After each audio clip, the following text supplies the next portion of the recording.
Коронавирус менен ооругандар көбөйүүдө. Соңку суткада 1081 жарандан илдет тастыкталды. Бул кара июлдан берки эң жогорку көрсөткүч. Вирус аныкталгандардын 60% Бишкектин жашоочулары. Тез жардам кызматы чалууларга барууга жетишпей жатат. Улуттук госпиталга оор абалдагылар өздөрү кайрыла баштады. Эгерде бизде 350 койка деген расчет жасап, мисалы азыр даже 12 койка ашып кетти. Ошону жана мен 40 койканы ошумча кылып койгом. Анын мисалы кече түшкөн байлоолордо мурун буга чейин только скорый помощь менен келип аткан. Мына акыркы күндөрү элдердин арасында элдер сама өзү дагы келе башташты. Бардыгы 15 адам скорый жолу келип кайрылган адамдар. Ал эми кечеки скорый помощь менен 37 киши келди.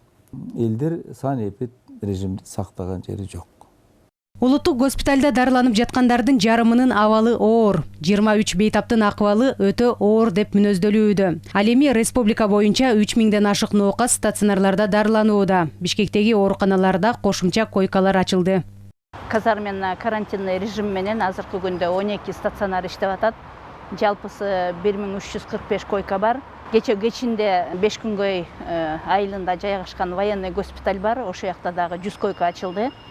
Ошону менен бүгүнкү күндө биздин ооруган жарандарга стационардын деңгээлинде койкалар ырасталып, азыркы мезгилде жетиштүү деп эсептейбиз. Борбордогу бардык райондо күндүзгү стационарлар камдалган, муктаждык болсо ачылат. Бишкектен тышкары Чүй, Ош облусунда, Жалал Абадта илдет жуктуруп алгандар көп аныкталууда. Өткөн суткада 5 жаран көз жумду. Анын 3-өө эпидавал курч болуп жаткан Бишкек шаарынан, 2 өлүм Ош менен Жалал Абадта катталды.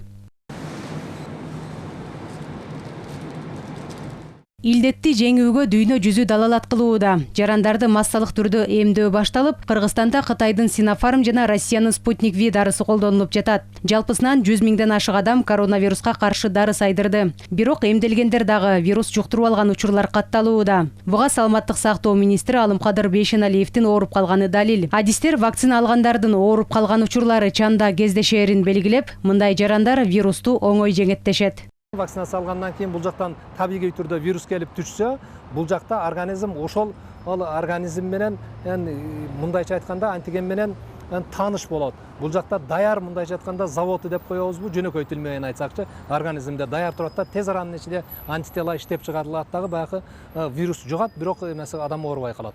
Вакцина илдетти жеңүүнүн натыйжалуу жолу. Буга кошумча санитардык талаптарды сактоо абзел. Ал эми оорунун белгилери байкалса, дароо адистерден кеңеш алган оң. 118 номуруна чалып, кеп кеңеш алууга болот. Аталган кол борборго жыл башынан бери 43 000ден ашык жаран байланышкан. Алардын 40% боюнча ковидке байланыштуу анкета толтурулган. Жазгүл Сейдахматова, Чыңгыз Токторбек уулу, ЛТР, Бишкек.